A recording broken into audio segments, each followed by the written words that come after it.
Hi everyone, welcome back. I'm Jacqueline and today we're looking at how to give your home Sweet Magnolias vibes.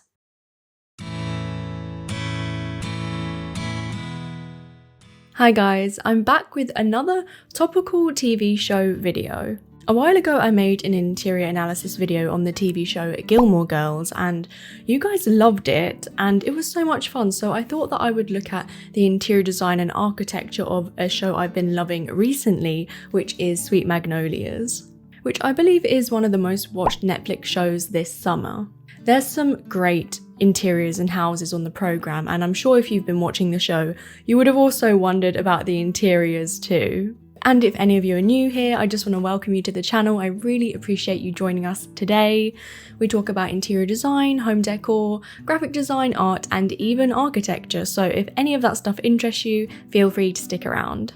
So if you don't know what Sweet Magnolias is, it's basically a Netflix drama that premiered in 2020 based off of the book series by Sherryl Woods, and it follows the lives of the three Sweet Magnolias. Maddie, a mother of three who recently went through a tumultuous divorce and who also now runs the town's spa. Her headstrong friend Dana Sue Sullivan, mother, chef and owner of the local and highly commended restaurant Sullivan's. And last in the friendship circle, attorney Helen, an accomplished lawyer who spent many years in San Francisco but has returned to Serenity to set up shop, where we also meet the other townspeople and find out about the drama and secrets in their lives along the way. It is a drama series, but of course there are moments of romance and comedy, but overall it's just a feel-good show, which I feel like is actually quite hard to come by these days. Everything's just got to be over-the-top dramatic, and sometimes you just want things to be a little less crazy. You know, the authenticity of Gilmore Girls, that kind of show. I feel like you don't see things that are that similar, but I don't know, you let me know. And whilst it has many interesting plot lines and character development, I found myself pulled in partly due to the setting.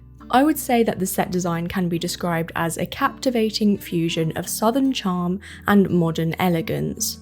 Stepping into the homes, cafes and spaces of Serenity, South Carolina feels like entering a world where time-honoured traditions are interwoven with contemporary sensibilities. It captures the heartwarming essence of southern living while incorporating fresh accents that make the overall feel comforting.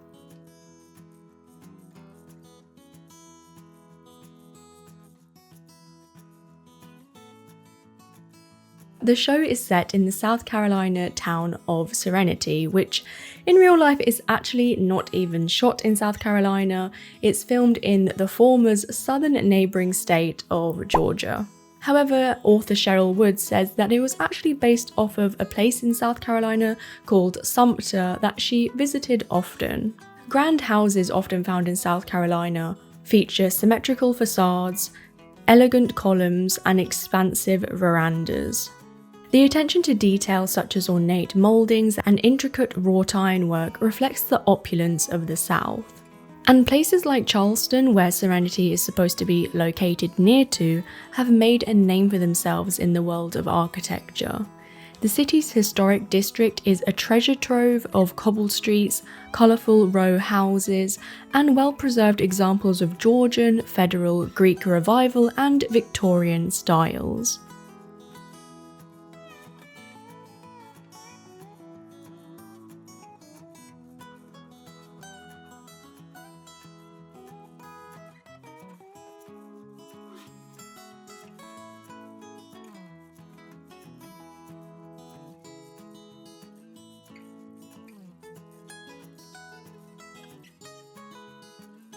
On the contrary, quaint homes like Maddie's are a classic representation of southern architecture in smaller communities.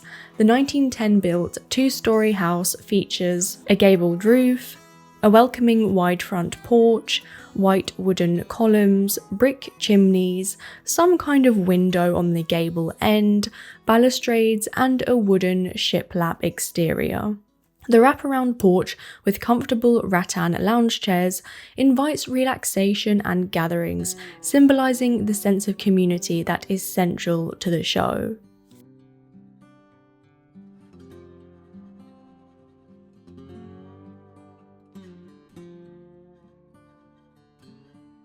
I think that the show's interiors serve more as just mere backgrounds. They're a reflection of the characters' personalities and the heart of the town itself. I'm just assuming here, but I think that the set designers referred to the costume department quite a lot in order to create each character's house. For example, Maddie exudes a romantic, feminine, yet casual fashion style, which can be seen across her home. Helen has a bold-toned wardrobe that comes across as sophisticated and modern. And Dana Sue's fashion, when she's not in her chef's whites, showcases dark, bohemian, eclectic pieces. Now, Maddie's house serves as one of the key locations of the show, so I thought we'd start off with that. As far as I could deduce, this was actually the only location in the show that doesn't feature the colour blue.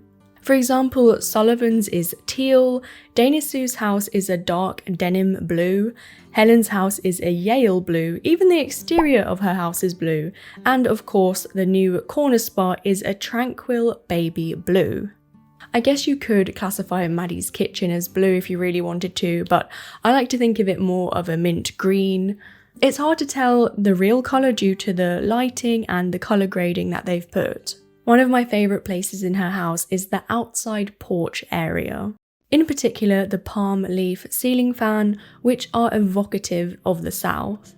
The production designer Amy Holmberg said that they wanted Maddie's interior to feel stylish but effortless at the same time, with a mixture of new and old family heirlooms. For the colour scheme, look to using peachy beige tones to use as the backdrop, and then colourful furniture can be brought through to make the space pop.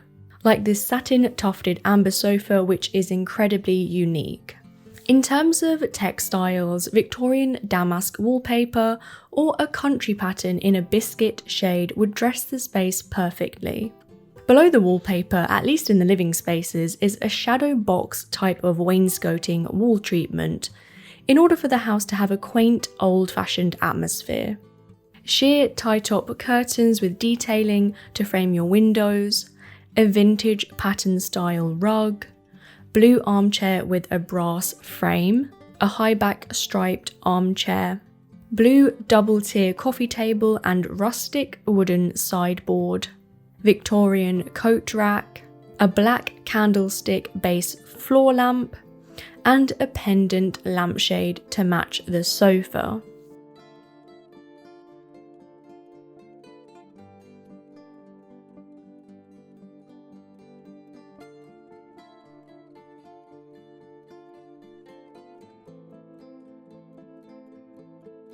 As far as I could tell, she has two living rooms, one where she entertains the ladies and another which acts as the family room and houses the TV, with a large blue sectional sofa, glass door TV console, woven rug, coral cushions, Tiffany lamps, wooden bookcases, a crackle glass table lamp, floral yellow and blue curtains, and a really interesting vintage cocktail cabinet with what looks like hummingbirds.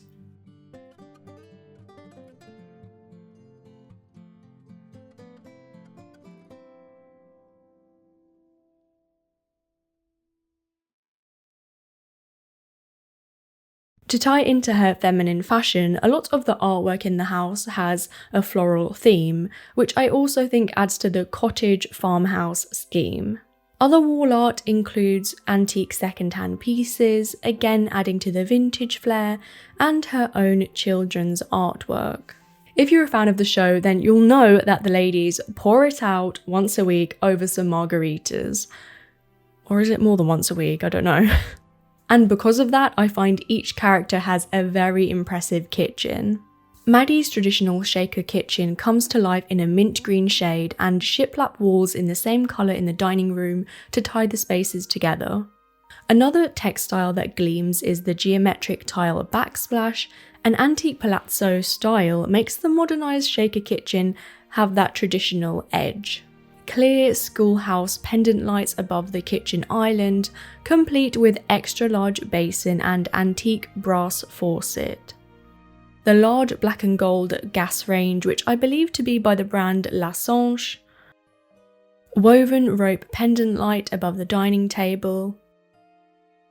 Napoleon dining chairs contrasted with modern metal Irvington bar stools, and the rustic country hutch cabinet which is displayed in the dining room.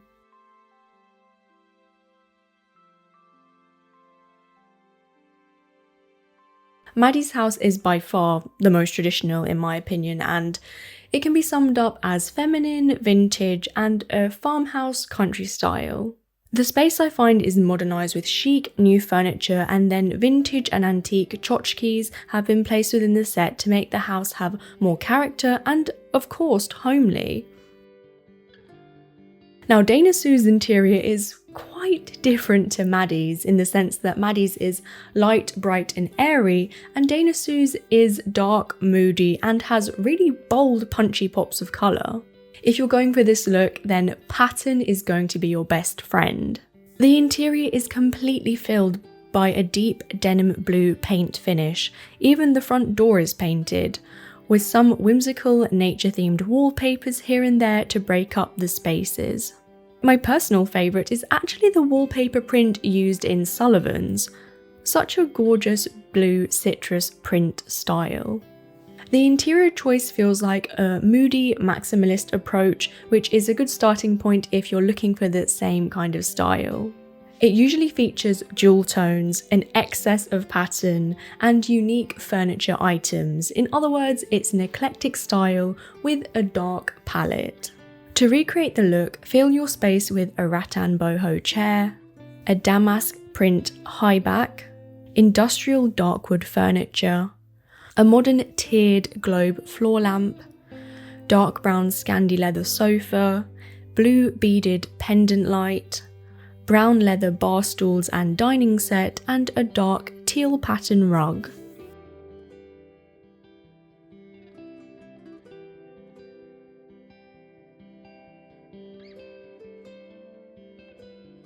The artwork in her home, I would say, is the most on display compared to the other main characters. The set design is clearly opted for bold, neon-coloured artwork as it complements the darker backdrop within the space. Truly anything goes, so as long as they're colourful pieces, it's on point. Like these ceramic flowers above the fireplace, which make it even more of a focal point. Out of the three characters' houses, the last but certainly not least is Helen's. The inside of her blue house is, you guessed it, also blue. They're obsessed with blue on this show. But the key to her modern, polished home is to use minimal furniture and accents, but with lots of texture. The interior is decorated with floor-to-ceiling blue grass cloth textured wallpaper, a yellow velvet sofa, woven wall hanging, natural lamps, a coffee table with an starburst inlay, and carved sideboard all add character and texture to the sophisticated space. There is a lot less pattern in this house compared to the other two characters, apart from these black and white armchairs and the abstract artwork. Yellow and orange accents like the thick curtains and ginger jar style table lamps coordinate the blue palette.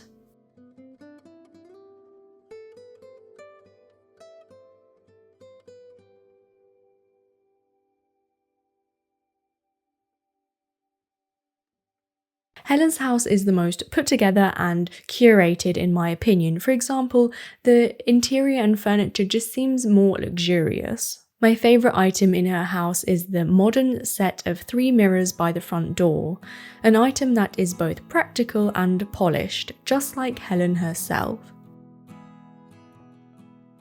And the spatial organisation is symmetrical. There's lots of harsh lines in her home and geometric shapes, which is a vast contrast to the other homes.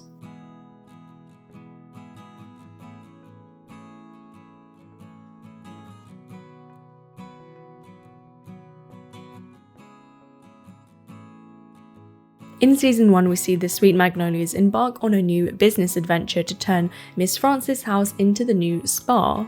The building in real life is the Lee Porter Mansion based in Covington, Georgia, which has actually been used on the set of The Vampire Diaries as well. In fact, Covington has been featured in many films and TV shows, 140 to be exact. The exterior scenes were also shot outside the law offices on College Avenue. You can see how they've used both locations as they look extremely similar in style. The domineering house stands out prominently compared to other locations on the show, and it serves as a meeting place for a lot of the characters as well as being their place of work. I believe it to be of a neoclassical revival style.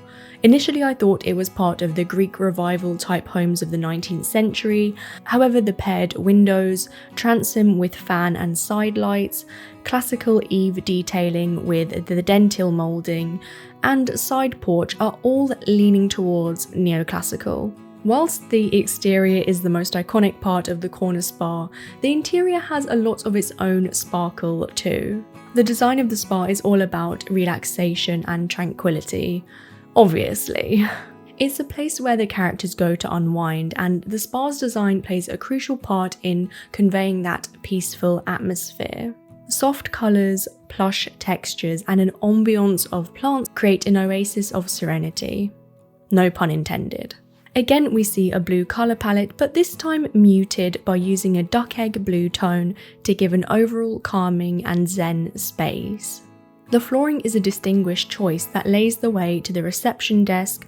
I can't tell if they're Moroccan print or antique, but either way, the darker blue helps generate a central focal point.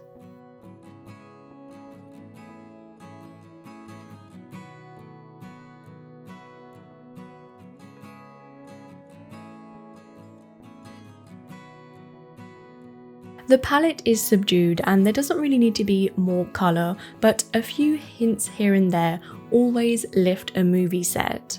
Like the bird motif curtains to frame the window and a bold teal sofa beneath, along with the luscious floral arrangements. The walls are subtle with a beige print wallpaper, which I couldn't quite work out what it was depicting. I believe it's a leaf print, but any botanical, dainty pattern will work. Also there displays my favourite item in this interior, blue agate wall sconces that glow a sapphire light. Truly a perfect choice for spa lighting as it sets the mood but also follows the holistic concept.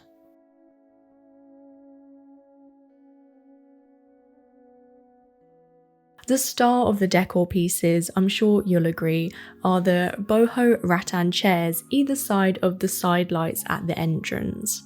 I managed to actually track them down online to Anthropology, more specifically the Katerina chair, however they don't stock them anymore. I think any peacock cane chair will nestle into your interior just as well. Of course, we can't talk about the corner spa and forget to mention the artwork that makes it iconic. Famously, Miss Paula's Magnolias painting, which you can actually get on Etsy if you want the exact same by the artist who created it for the show. Miss Paula's abstract canvases featured in her studio were also painted by Kansu. Each of the three flowers signifies a woman in the group, and it's my favourite artwork on the show.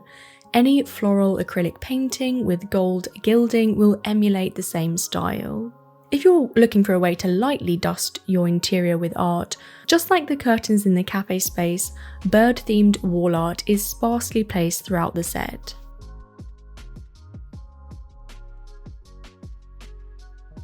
I'd love to hear your guys' thoughts on the show and whose house you like the best. Are you guys enjoying it? What did you think of season 3? It just felt really short to me for some reason. I don't know, was that just me? Or if you know of any YouTube channels that reflect that southern style, or any Netflix shows I should be watching, let me know. Please leave me a like or a comment down below to let me know you enjoyed the video, because trust me, that really does help to grow the channel. And if you love interior design, home decor and all that creative stuff, feel free to subscribe. But that's it for today's video. I hope that you enjoyed this episode and I will see you in the next video. Bye guys!